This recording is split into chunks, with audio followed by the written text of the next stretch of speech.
Hello అండి, welcome to my channel. ఈరోజు మనము సరస్వతి దేవి గురించి తెలుసుకుందాం. సారీ అండి, కొంచెం వీడియోస్ లేట్ అవుతున్నాయి, ఎందుకంటే కొంచెం ఇంట్లో పండగ హడావిడి అన్నీ, అందుకే అలా. ఇప్పుడు మనం సరస్వతి దేవి గురించి తెలుసుకుందాం. సరస్వతి దేవి నిర్దిష్టమైన జీవిత చరిత్ర కంటే ఆమె పురాణాల్లో ఎంతో వివిధ వర్ణాలను, ఆమె పాత్ర, ఆమె ప్రాముఖ్యత గురించి తెలియజేస్తాయి. ఆమె త్రిమూర్తులలో ఒకరైన బ్రహ్మదేవుడిని వివాహం చేసుకుందని అనేక పురాణాలు చెబుతాయి. కానీ కొన్ని కథనాలు ఆమెను విష్ణువుకు భార్యగా పేర్కొంటాయి. ఆమె జ్ఞానం, విద్య, కళలకు ఆదిదేవత మరియు వసంత పంచమి వంటి పండుగలలో ఆమెను పూజిస్తారు.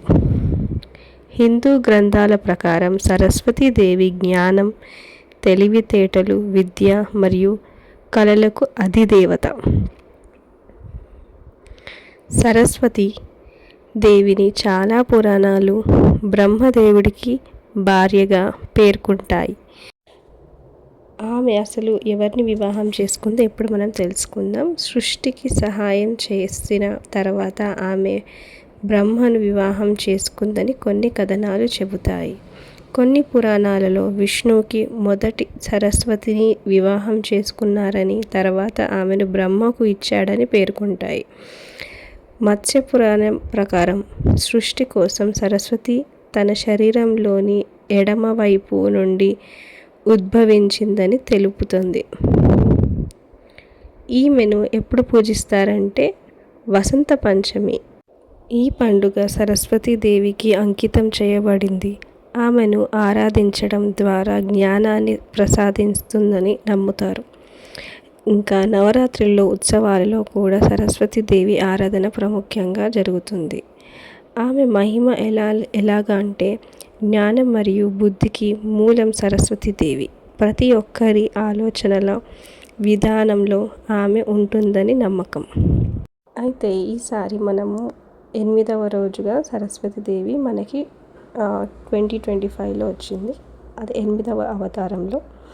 ఆ రోజు మనం పెద్ద బతుకమ్మ చేసుకున్నాం, అంటే సద్దుల బతుకమ్మ. ఇదే దాని ఫొటోస్. సరస్వతీదేవికి ఎన్నో పేర్లు ఉన్నాయి. వాగ్దేవి, శారద, సావిత్రి, బ్రాహ్మిణి, భారతి, వాణి. ఆమె ఎవరిని వివాహం చేసుకుందంటే కొన్ని పురాణాల ప్రకారం బ్రహ్మని, ఇంకా కొన్ని పురాణాల ప్రకారం విష్ణువుని. అయితే ఆమెకి నచ్చింది తెలుపు రంగు. ఆమె ప్రసాదం దద్దోజనం. అయితే ఈ మంత్రం జపిస్తే మనకి సరస్వతీదేవి కటాక్షం జరుగుతుంది. ఓం ఐం మహాసరస్వతియే నమః.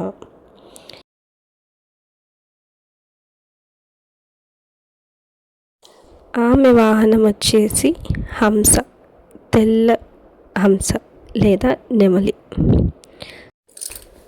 అంతే అండి ఈరోజుకి. ఈ వీడియో మీకు నచ్చినట్టయితే like, share and subscribe to my channel. మీకు నచ్చినట్టయితే కింద థమ్స్ అప్ బటన్ పెట్టి కామెంట్ చేయండి. Thank you.